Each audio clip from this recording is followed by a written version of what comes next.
Yo, what's up, guys? Your boy Eugene Smilez, and I'm here. Y'all see the shirts? Y'all seen the title of the video? You know what we doing? We are talking about Miss Beyoncé Knows Carter. Beyoncé Knows Carter. You gotta bring the southern accent out. Beyoncé Knows Carter Renaissance Tour. It is coming to the end. I don't know. Hopefully, I think this video might be out before it ends, or it might be out right after it ends, but it's coming to an end. And I have been dying. Oliver, get down. Sit down. I have been dying to do a review.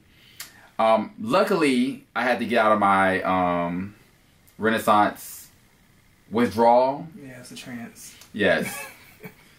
But we're here, and I have a special guest. Introducing to the channel, welcome, Samuel. Applause, applause. Thank you so much for having me here to discuss Mother. He went to 2 shows. If he had his way, he would have probably went to 3 or 4. 5, 6, 7, 8. A lot of shows. I went to 1. I wanted to go to more, but we're gonna give a whole insight to everything. But we want to start in the beginning. Yes. How were you introduced to Miss Beyoncé? I was introduced to Beyoncé through Destiny's Child, and my first memory of Destiny's Child was watching Smart Guy. Smart Guy.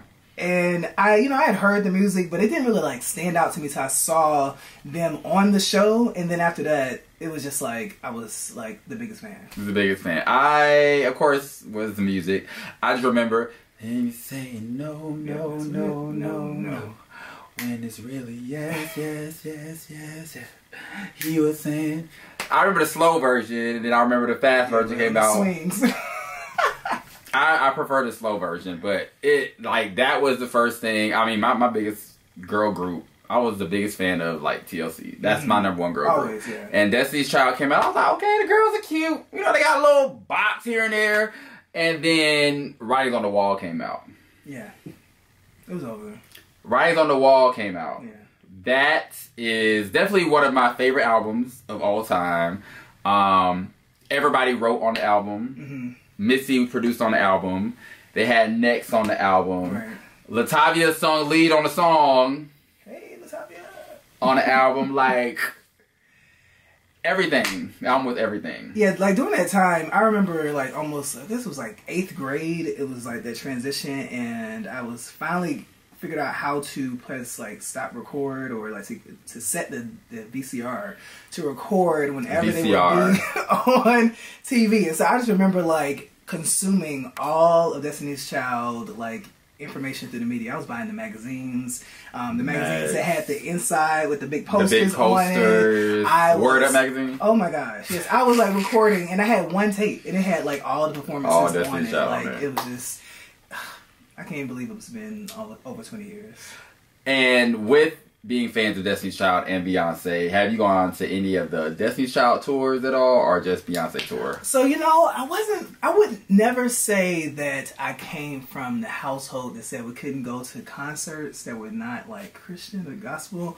But for some reason, I just never went to concerts until I went to college. And so I missed the whole Destiny's Child era. Yeah. And then I could never get a Beyonce ticket because the pre-sales and everybody was getting them on the day of. So my first Beyonce concert was not till On the Run 2, and that was Beyonce and Jay-Z concert. So yeah, that was actually my first Beyonce concert. Wow. I actually had no desire to see Beyonce. I did buy the B-Day Experience DVD. Okay. I did have that. Loved that. I used to watch it all the time. That was the only DVD I bought, but I did see On the Run 2 tour, and I was kind of like, oh, you know, some cheaper tickets. They were in the sky. They weren't like all the way in the sky, but they was in the sky, and I was just like, sure. And I mean, for those who have been a fan of my channel, I do have a review of that concert. It definitely wasn't favorable. Yeah, I saw. I thought you enjoyed it. No, I saw your review. Oh, you saw my review, yeah. I mean, because again, I said bless your heart, because you said you were up in the sky. I happened to be like right there on the floor next to that runway, and so I literally got my life again. And I just wanted to make one small confession. I think part of the reasons why I never went to a Beyonce concert from like the first album all the way through is because I secretly was upset with Beyonce. Even though I loved her, I just really, really hate the fact that Destiny's Child decided to do Destiny Fulfilled and ended my hopes and chance of seeing Destiny's Child. So I was like hurt, and I was like, this woman is going on and doing all her great things, and she's gonna be bigger than life. And she was. You didn't get to see Destiny's Child. No, and I figured it was never gonna happen again because this woman's gonna be a solo star, and her stardom went to like so crazy. I mean, I bought the albums and had it all on the thing. I Am Sasha Fierce. I was there. I could not publicly. I was just like starting to work through my own trauma of the fact that I would not be able to see Destiny's Child as DC3 or DC4, and so I was just like working through that wound. But I saw everybody getting their life, and it might hopefully happen. DC5. We are praying, Jesus, sending stuff to the ancestors. We need DC5. Come on, Spirit of Sylvester, Beyonce, make Kelly, Michelle, LaToya, Latavia, and leave luggage at home. All right.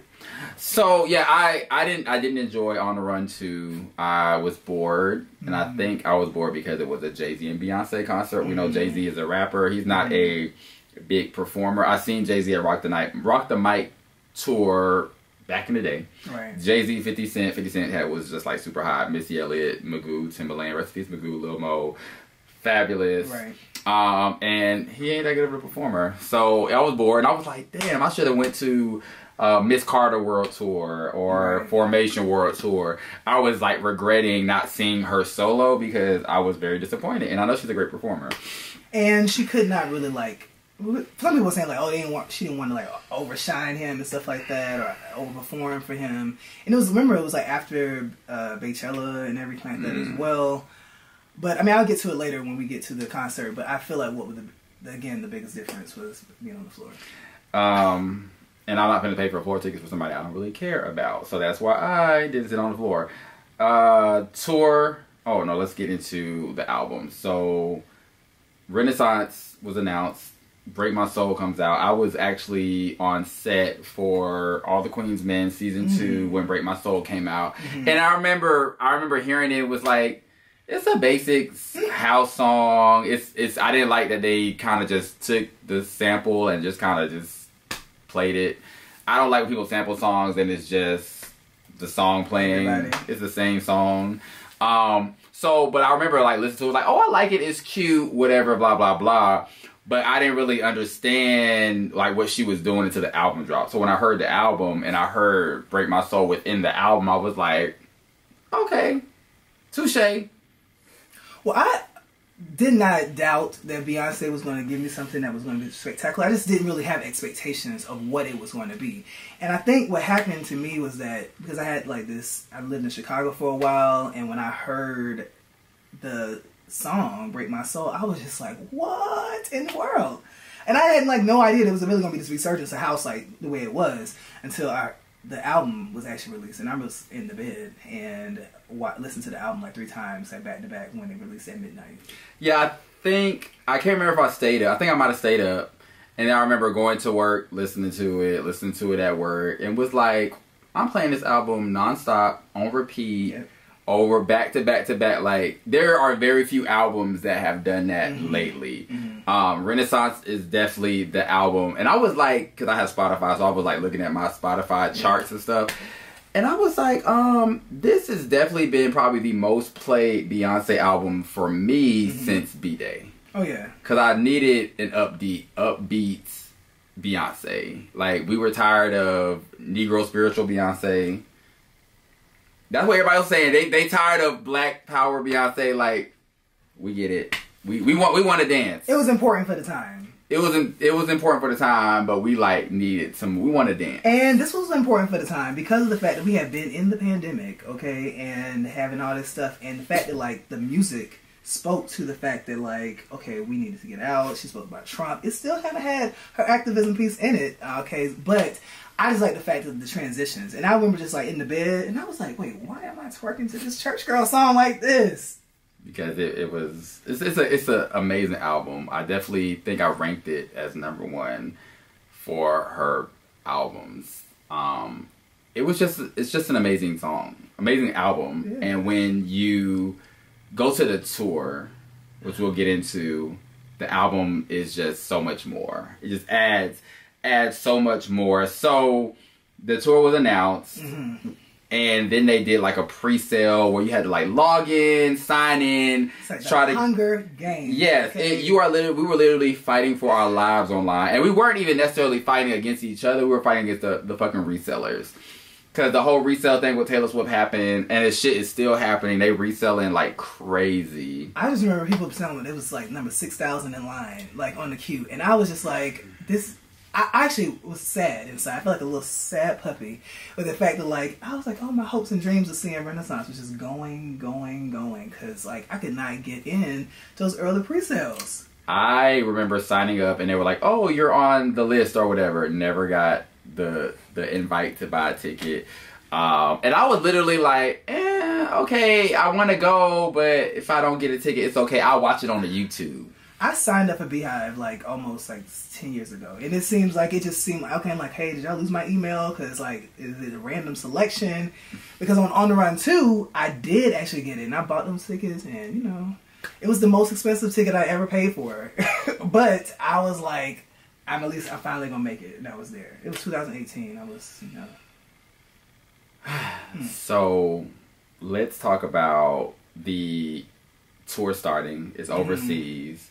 Which we later found out was like the test run part of the tour, which is shady as fuck to overseas people. But if you look at the clips of them, the people overseas were like asleep. They were sitting down. Right. They were sitting down just looking like they were watching paint dry, like they was watching Taylor Swift. They were just sitting there. And I just couldn't understand, because the fact that the album that we had already partied to in the clubs and listening to on the radio, I was just already ready. Like, and I was just like, okay, maybe we partied harder than she expected to do for the actual album. And I was slightly disappointed, but I was okay, because at that point, I did not have a ticket to the show. And like they would play, they had a Renaissance party in Atlanta at this party called Deviant, and they literally played the album beginning to end. Beginning to end. No remixes, no nothing, beginning, and I mean, everybody was going up for the album. So when I was watching it, I was like, one, Beyonce wasn't dancing a whole lot, which they say she had an injured foot. We never got confirmed, but they said it was an injured foot.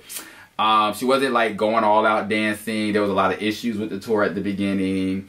Everybody was a little dry. I was like, she ain't giving the energy that I thought. I was like, damn, Beyonce, like... But she also kept everything very secretive, because I remember the only other performance we had was Dubai, and I just was like, okay, she gonna sing something from this?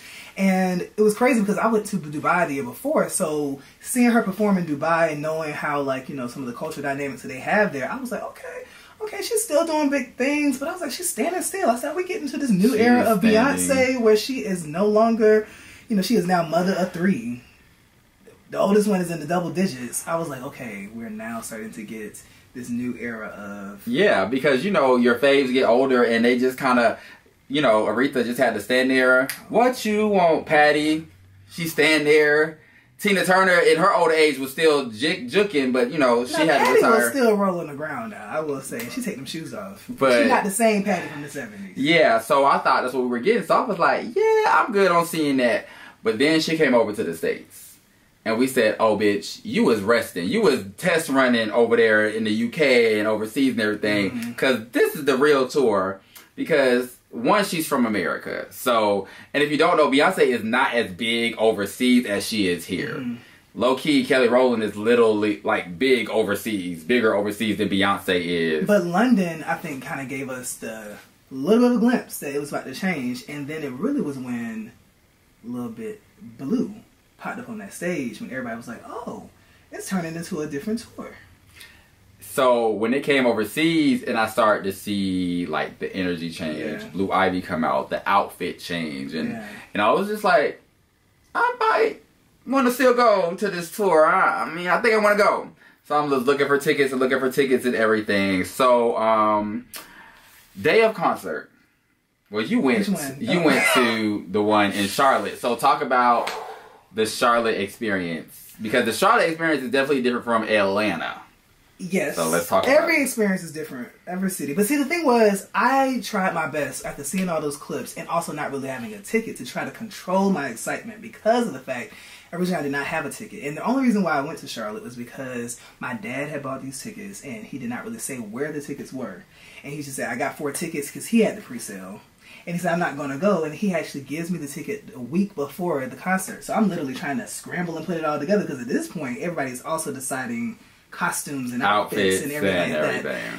And, you know, full transparency, the ticket was in the Beehive. I wept in my soul in private because of the fact that, like, to finally get to the Beyonce concert and to be able to go for my first time and to see Mother. So I was like pumping down the street. I walked from my friends. I actually had my hair done that day and walked from my stylist's apartment to the stadium. Okay. Left my friend and said, ma'am, I'll see you inside because I need to make sure I am there in place. So I stood there the whole time for like 2 hours early in the Beehive until the concert started. And I came with one outfit and left shirtless. That's how much she took my soul.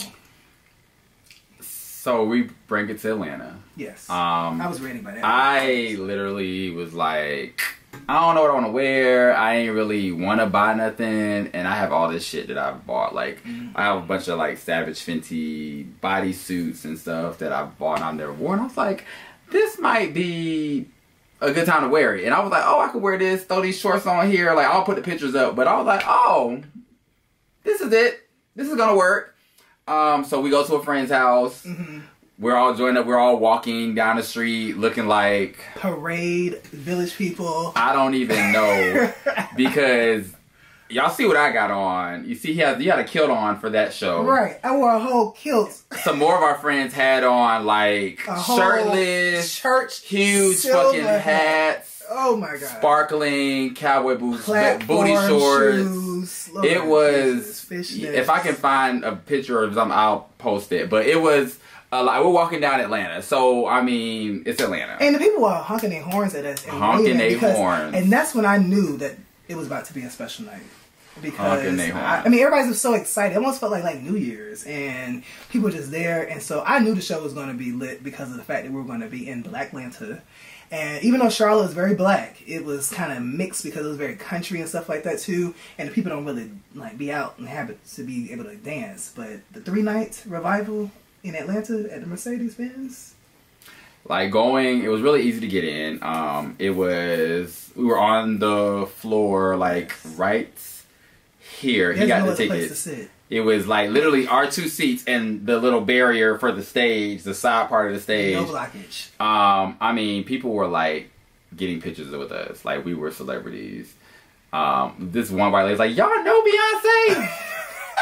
I mean, I thought my outfit was cute, but I didn't think it was like celebrity, famous, cute. I don't know, but people liked it. There's probably still pictures and videos of us all around the internet. Featured on Native Son. Yeah, we were featured on another so it. I mean, it is so. The energy. I've never been to a concert where it's like everybody that came to this concert came to have a good time. Yeah. They came to party. They came with good energy. Like, I've been to so many other concerts, and you can tell there's a lot of people there that don't even know who this person is, or they're just going to a concert to go, or they're not paying attention, or it's something. But this concert, the energy, everybody was excited. And everybody she gathered was happy. People from so many different, like, ages and demographics and races. The people were there. Like, I mean, I saw white people, black people, like, every particular ethnicity, big, small, tall, every walk of life. And I was just like, I mean, because I had already saw the show, so I was sitting there just waiting because I knew that she didn't come on, you know, what time we saw it was going to come on. And just like that, then when they started playing that pre-show music, it's just something that took me over. Yeah, and I liked it because we were literally right by the walkway area, and they were kind of keeping that clear because I was like, I don't want all the people fucking bunching up around us and everything. So I was coming to take their pictures by the screen where we was at. And I was like, I hope they don't plan on residing here the whole night because we need to be able to dance. So one of the things that's really cool about this tour, which Rihanna did also with her last tour, is open up with ballads. Oh yeah. I thought that was very interesting when Rihanna did it, opened up with like Stay and all other stuff. So then when Beyonce did it, it was like, okay, this makes sense when you see the rest of the show because it was like, why are you starting off so slow? But then when she started off slow and then when it goes up, after that it goes up and it stays up. Gowns, beautiful gowns. Beyonce was killing it this whole tour run. I mean, the visuals from with everything. with the outfits. Not even talking about the videos and everything else. But her personal visual. But like for her to have all these outfits specially made for her, her dancer especially made. She showed off some of her new stuff from the Adidas collection, which I guess will be coming out soon. And it was like, this was a visual. This was a whole thing. A whole gown. I mean, how often do we get a chance to see singers on a gown? She had like the microphone stand that was there. And like as I'm like still like processing it afterwards, like she was like singing. She was singing. And if you compare like some of the songs like Dangerously in Love to what she did it like years ago, it even sounds differently. Like she's singing so much more from her soul and experience, and like just even the way she puts her mouth and her tongue, I just kind of like got drawn into it. And it is definitely, that's part of like the whole Renaissance trance afterwards, like the whole like withdrawal experience, because she starts from the beginning. It's like, remember from Hocus Pocus when the girl was just like singing the song and all the children would come in and everybody was just like this. It was a thing. The mic was definitely on. She was definitely giving vocals. Check out, I'll post a link because I did post I Care and Dangerously in Love, when she opened Dangerously in Love on my YouTube. Thanks for all the views. We're at like 4,000 views, so thank you. Yeah. But like, to start off slow and then go into, and then it took like, she took her time. It wasn't like, let me do 2 songs, and then it was like, let me stand here and do this song, let me walk over here, let me sit on the piano, do this. Like, she took her time, and I think that's what I really appreciate about this tour. Is I don't mind being at a 2-hour, 2.5-hour concert, but you need to give us something to do that. Yeah. Everybody else, these concerts I go to, they're like an hour, like 1 hour, maybe 45 minutes. But she like gave us 2.5 hours of a show, everything, vocals, all of that. So there's a lot of parts of the tour that I don't remember. I'm like, was I watching this when I was there? Like, did this happen? Because at one point, I wasn't even paying attention to Beyonce. I was dancing. Oh, yeah. I was literally just getting my life dancing. Like, there's a video of me, and I'm like dancing. I'm just here, and Beyonce over here. I ain't even paying her attention. Like, the energy stayed up the whole time. Yeah, I knew what it was about when they announced the tour and we knew the seats, and they had the section called Club Renaissance. On top of the fact that there was so much like disco references and Donna Summer and stuff like that, I just knew we were coming to dance. Plus, we danced on the album literally every time they played it somewhere where it was out. So I was just coming to dance, and again, a revival. I was at church. It was such an amazing show. I got a really good video. She walked by the stage part where we were, and I got a good video of her right here, which was so good. And when she was flying over the thing, I did think she did look at me. You know what I'm saying? She didn't call me out and say, hey, you with the crown and the see-through outfit. But I think she seen me. But yeah, it was like amazing. It was definitely the best concert experience I've ever had in my life. The best concert experience. And it wasn't necessarily because it was Beyonce. It was just because of the atmosphere and the environment that she created. Like, I've never been to a concert where everybody is dressed up, or 90-something% of the people are dressed up into outfits that they would not wear anywhere else. Of course, you wear something a little cute to the concert, but everybody's in these sparkling outfits, half naked, big, like everybody literally went out, get specially made costumes for the Beyoncé concert. Yeah, that's crazy. I mean, and it wasn't like people was paying like cheap. Now, as a matter of fact, I did see somebody last night with a whole aluminum foil outfit, and it was made out of aluminum foil. But whether it was homemade or somebody else made, I just love the intentionality behind it, because she knew she was putting you through like this whole like journey and experience. Because I'm not sure when we're gonna talk about the visuals or anything like that, but we're talking about everything now. It was like this whole when you start the Renaissance, it kind of like opens up this whole vault and portal, and it shifts and it.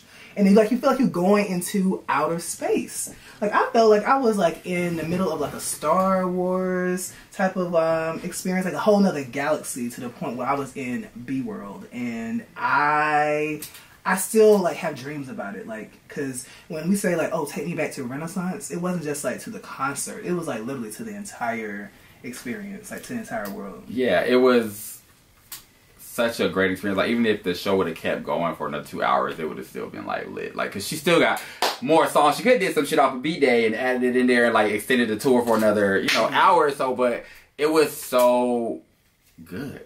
And there was a moment when she kind of does this whole mashup and singing like all these songs. I mean, I love live bands, and I don't think Beyonce has ever really done a concert where it has not been like a live band of some sort.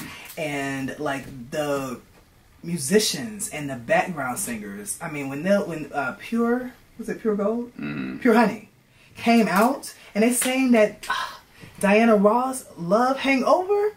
Like, it was like real grown at that particular moment in the show. And it was just like, I mean, everything from the dancers and just like the beautiful expressions of like identity that was there. I mean, Beyonce basically was like a counter to everything that people said in the world that you should not be. And she says this thing at the end, like, remember where you were, remember what you wore, remember who you came with, and like that whole experience. And she's so grateful to the fact that like she knows the sacrifice that people made to come here, like the money that they had to pay, and even like the scalpers and stuff afterwards. And she gives you your money's worth to the point where when the lights came on, I just stood there for a second, like, I can't believe it's over. Because, you know, a lot of people, when they do tours or concerts, they'll leave the stage before they do, like, their biggest song and do, like, an encore. Beyonce said, no, ma'am, I'm just about to go ahead and leave the stage. I mean, the encore was literally her coming up. I guess technically when the people come out and they do, like, the whole Vogue set, that was kind of like her initial exit, and she comes back again on that horse, and it's just like...